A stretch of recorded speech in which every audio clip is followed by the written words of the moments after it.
ক্ষমতা মানে যারা ক্ষমতা আসবেন এবং যারা ক্ষমতা আছেন আপনারা এ থেকে শিক্ষা গ্রহণ করেন। আপনারা আপনাদেরকে খারাপ বলবো না, আপনারা এই দৃশ্য দেখে আপনারা শিক্ষা গ্রহণ করেন। আপনারা বসেন, সবাই বসেন।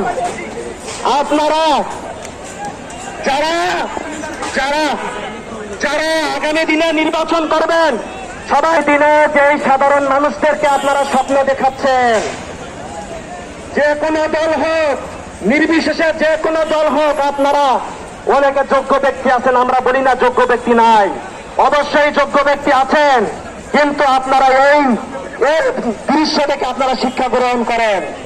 কখনো আপনারা মানুষের উপরে জুলুম করবেন না।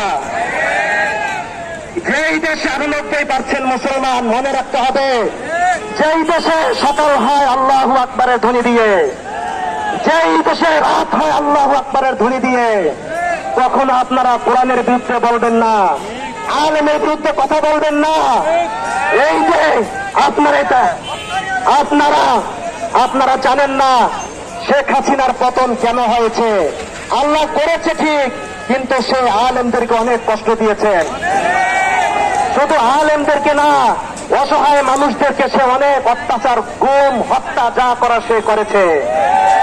আমি বলবো আগামী দিনে, আমি আবারও বলছি, যারা নির্বাচনে আসার জন্য আগ্রহ প্রকাশ করছেন আপনারা শিক্ষা গ্রহণ করেন। আগামী দিনে দুঃসাহস দেখাবেন না। আর কখনো যারা অসহায়, তাদেরকে যারা সত্য কথা বলে, হকের কথা বলে, তাদেরকে আপনারা গুলির ভয় দেখাবেন না। যারা কোরআনকে বিশ্বাস করে, আলেমদেরকে বিশ্বাস করে, হাদিস বিশ্বাস করে, তারা কখনো মৃত্যুকে ভয় পায় না, তারা বুলেটের মাথায় জান্নাত দেখতে পায়।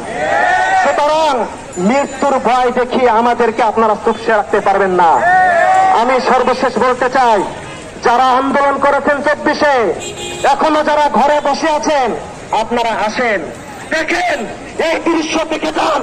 যদি আগামী দিনে চালানোর কোনো আপনারা দুঃসাহস দেখান, একটা একটা করে সেই গোবর দেশ ইন্ডিয়াতে পাঠিয়ে দেওয়া হবে। আমরা সুশাসন চাই।